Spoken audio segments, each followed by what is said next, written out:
Hello guys, good morning. I'm Jacob Wendy Iscleto. This vlog will discuss ICT and multimedia. Multimedia refers to the integration of multiple forms of content such as text, audio, images, video, and interactive elements into a single digital platform for application.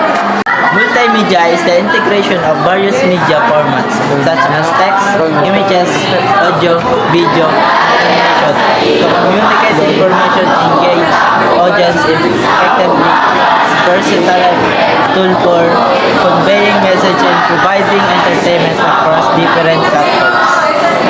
ICT is the infrastructure and component that enable modern computing. Among the goals of ICT is technology, tools, and system is to improve the way humans create, process, and share data or information with each other. Example to all about ICT, communication technologies including internet, wireless network, cell phone and computer, software, middleware, video conferencing and social networking and another media application.